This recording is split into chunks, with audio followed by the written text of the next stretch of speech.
Porque o pecado tem 3 fundamentos, né? Que é a liberdade, a consciência e a matéria. Não vou aprofundar neles não, mas a gente vai seguir. São sugestões objetivas. O demônio dá sugestões objetivas. Você chegou em casa, você era para estudar. E aí você chegou em casa cansado e diz... E é o demônio... Estudar não, tá tão cansado. Abre uma cerveja, bota no Netflix. Deita no sofá. Deita no sofá. E você vai e deita no sofá. Uma tentação objetiva. As tentações muitas vezes são objetivas. Mas assim, sinceramente, 90% das vezes, as nossas tentações são só falta de vergonha na cara. Não são tentações diabólicas de fato. Porque quando são tentações diabólicas, a gente diz, isso aqui é o cão. Não é? Você percebe pela intensidade da coisa. Pela intensidade e a forma da manifestação. Não é assim? Sim. E é importante entender. São sempre... vergonha. São sempre a nível intelectual. Então, por exemplo, eu estou cansado. Isso é uma tentação? Não, isso é uma condição do seu corpo. Agora, o pensamento de descanse, entendeu? Ele faz parte dessa tentação. Então, mais importante sobre o demônio, mais importante sobre a influência diabólica é a tentação. Certo? Continuando, marchando. A outra fase, a obsessão. A obsessão é uma influência específica nos sentidos... Água, maravilhoso. Nos sentidos interiores. Esse copo é muito da macheza, viu, gente? Meu ministério é muito meu.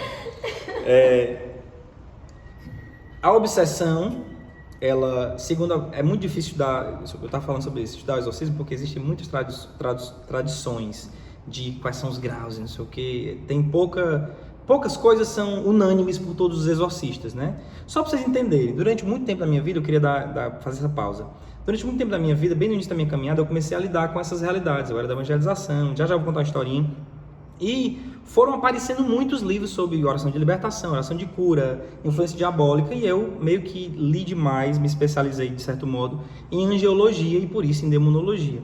Então fui tendo experiência com muitas tradições desse tocante. E a obsessão pode ser dividida em 2 formas, que é a obsessão e a vexação. Eu prefiro dividir porque fica mais didático. A obsessão são os sentidos interiores. Então, eu vou ter repulsa a algumas coisas.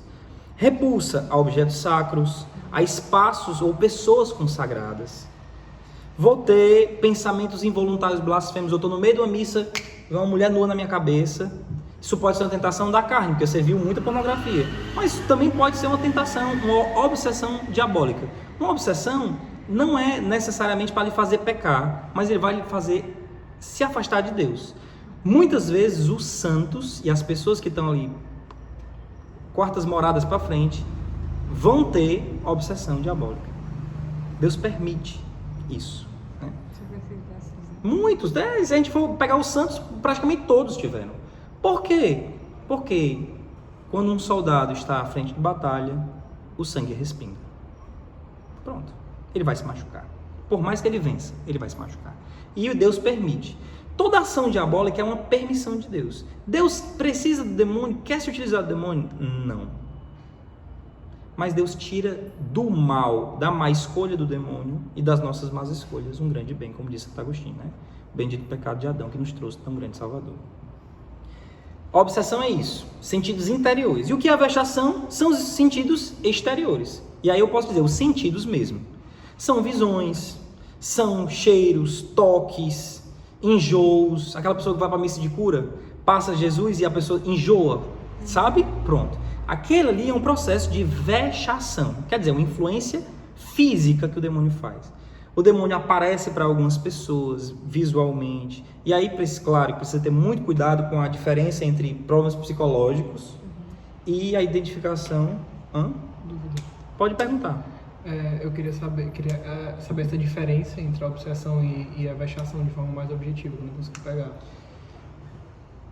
A obsessão, ela está nas minhas reações, das minhas impressões interiores.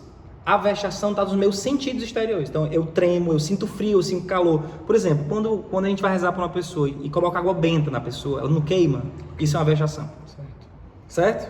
E quanto a essa visualização do demônio, haja vista que ele é um anjo e não tem forma, o que é? É a forma como Deus permite que o demônio se comunique? Deus permite. Que ele se comunique de tal forma, de tal imagem. Por exemplo... O chifre, por exemplo. Na verdade, assim, a imagem mitológica do chifre, ela nasce porque o chifre simboliza poder. Então, nas culturas pagãs, os chifres, as garras simbolizam poder, voracidade, força. Isso tudo foi sendo agregado a algumas entidades espirituais que depois foram dados o nome de demônios.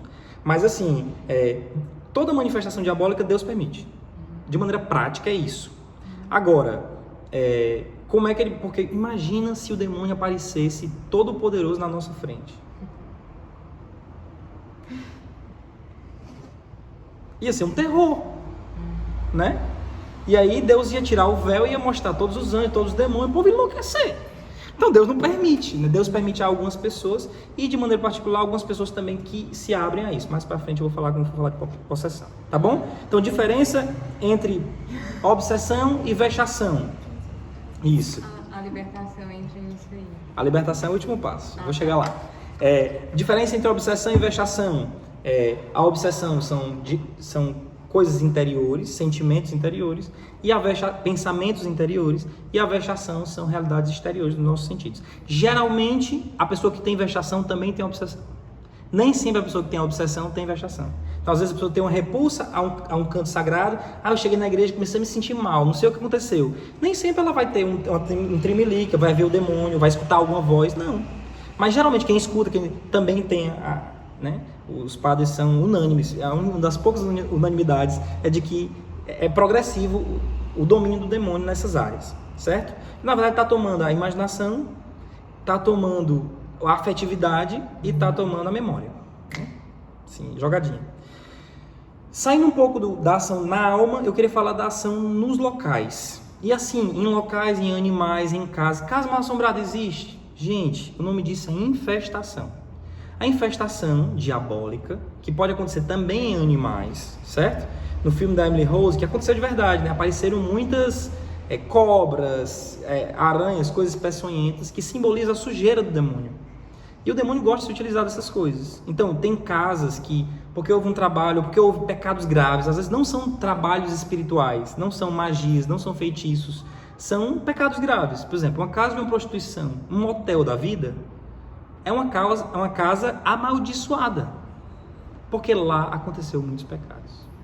Então, assim, não é canto de um cristão ir levar a sua esposa. A orientação prática da vida moral. Forte, né? Mas é verdade, o pecado suja o ambiente. E é por isso que uma igreja é um canto sagrado, é um canto de silêncio, é um canto onde não se pode comer. Não é para ficar comendo dentro da igreja. Não é para ficar... dentro da igreja tem uma maçã. Não. É um canto consagrado a Deus. A infestação acontece assim. Então, como é que a gente faz para tirar uma infestação, né?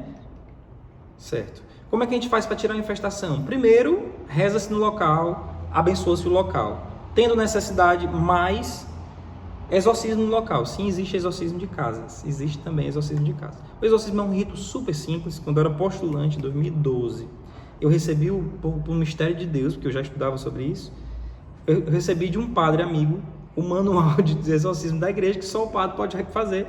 E tive a oportunidade de estudar durante vários tempos e rezar com aquele manual de exorcismo. Isso que eu perguntar, só o padre pode fazer...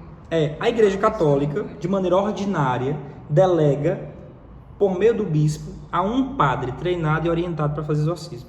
Já aconteceu na história da igreja católica romana, católica apostólica romana, que nós pertencemos.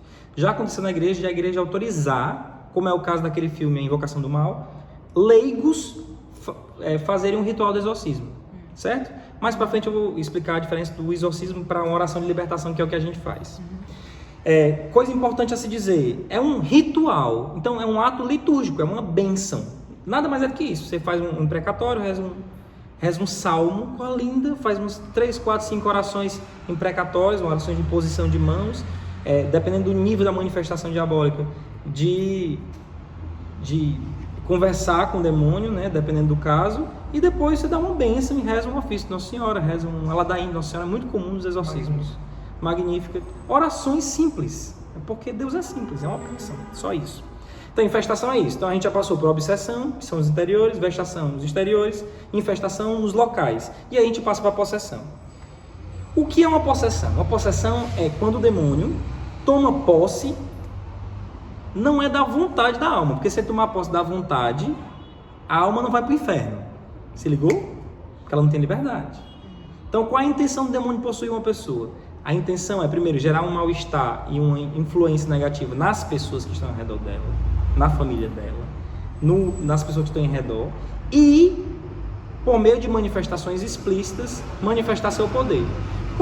Muitas vezes, a possessão, ela acontece de maneira velada. Por exemplo, uma pessoa que faz um pacto com o demônio, uma pessoa que faz um pacto, uma magia, se consagrando ao demônio, ela está possuída pelo demônio. Por mais que ela nunca tenha tido manifestação.